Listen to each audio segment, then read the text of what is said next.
¿Por qué Jesús maldijo la higuera? La profunda lección espiritual detrás de un acto que muchos no entienden. Hay pasajes de la Biblia que, cuando uno los lee por primera vez, parecen desconcertantes. Este es uno de ellos. Jesús, el mismo que sanaba enfermos, perdonaba pecadores y enseñaba sobre el amor, en un momento se acerca a una higuera y la maldice. Muchos lectores se quedan pensando, ¿por qué Jesús haría algo así? ¿Fue un acto de enojo? ¿Fue una reacción impulsiva? La realidad es que este episodio está lleno de significado espiritual. No fue un acto impulsivo, fue una enseñanza profunda, cuidadosamente situada en un momento clave del ministerio de Jesús. La historia aparece en Mateo 21, 18-19 y Marcos 11, 12, 14, 20, 21. Y el contexto es importante. Jesús acababa de entrar a Jerusalén. Era la semana final antes de la crucifixión. Las multitudes lo habían recibido como rey, pero el sistema religioso de la época estaba lleno de hipocresía y corrupción espiritual. De hecho, justo antes y después de este evento, Jesús limpia el templo expulsando a los comerciantes que habían convertido la casa de Dios en un negocio. Es en ese contexto donde aparece la higuera. El Evangelio de Marcos describe que Jesús, al salir de Betania rumbo a Jerusalén, tuvo hambre. A lo lejos vio una higuera llena de hojas. Al acercarse, esperaba encontrar fruto, pero no halló nada, solo hojas. Entonces dijo, «Nunca jamás coma nadie fruto de ti». Marcos 11:14. Al día siguiente, los discípulos pasaron por el mismo lugar y vieron que la higuera se había secado desde la raíz. A primera vista, puede parecer extraño. Marcos incluso menciona que no era tiempo de higos, lo cual hace que muchos se confundan. Pero aquí es donde entra el detalle agrícola que muchas personas hoy desconocen. Las higueras en Israel producían primero pequeños brotes comestibles llamados brevas tempranas, antes de que el fruto principal madurara. Estos brotes aparecían antes o junto con las hojas. Por eso, una higuera llena de hojas normalmente indicaba que ya había algún tipo de fruto inicial. Pero esta higuera tenía apariencia, sin realidad. Desde lejos parecía saludable, parecía productiva, parecía viva. Pero cuando Jesús se acercó, estaba vacía. Y ahí está la clave de la enseñanza. Algunos estudios bíblicos también señalan que este episodio ocurre justo en el mismo contexto en el que Jesús confronta duramente a los líderes religiosos y limpia el templo de Jerusalén. Por esa razón, muchos intérpretes ven la higuera como una señal profética. Así como el árbol tenía muchas hojas pero ningún fruto, el sistema religioso de aquel tiempo tenía templos, rituales y apariencia espiritual, pero carecía de un corazón verdaderamente transformado.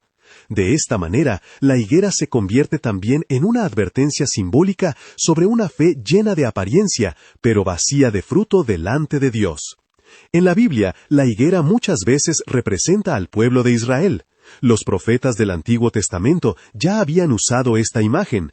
Por ejemplo, el profeta Oseas escribió, «Como uvas en el desierto hallé a Israel, como la fruta temprana de la higuera en su principio vi a vuestros padres». Oseas 9:10.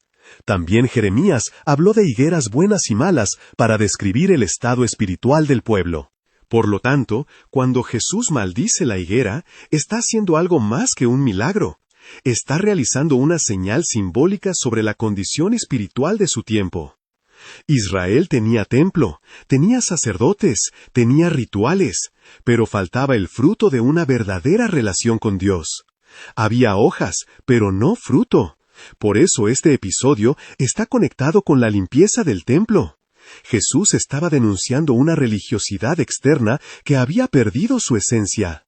Mucho movimiento religioso, mucha apariencia espiritual, pero poco fruto verdadero.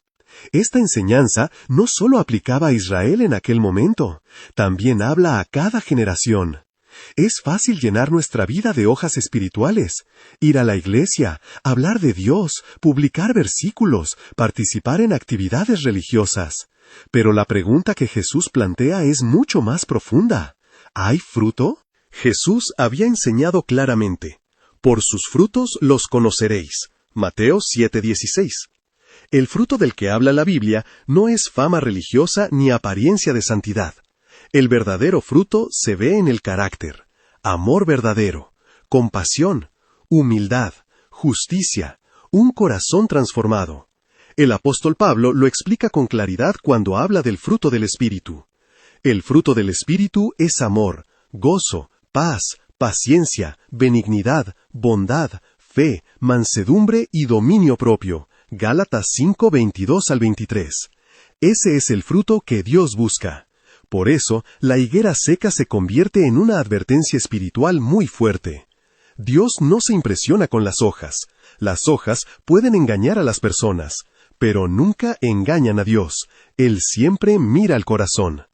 Este pasaje también conecta con otra enseñanza poderosa de Jesús en Juan 15, donde dijo: «El que permanece en mí y yo en él, éste lleva mucho fruto». Juan 15:5.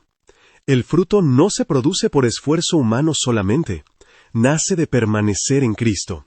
Cuando una persona vive cerca de Dios, el fruto empieza a aparecer poco a poco. Cambian las actitudes, cambian las prioridades, cambia el corazón. Por eso la historia de la higuera no es solo una advertencia, también es una invitación a examinar nuestra vida, a preguntarnos con honestidad: ¿mi fe es solo apariencia o está produciendo fruto? Te dejo esta reflexión para pensar con calma. Muchas veces la gente puede ver nuestras hojas, pero Dios siempre ve el fruto. Y si sientes que en tu vida todavía falta ese fruto, no te desanimes. Acércate a Dios con un corazón sincero. Él es quien transforma, quien limpia y quien hace crecer lo que parecía seco. Te invito a que me acompañes en esta oración. Señor, ayúdame a que mi fe no sea solo apariencia. Quita de mí la religiosidad vacía y forma en mi corazón un carácter que refleje tu amor.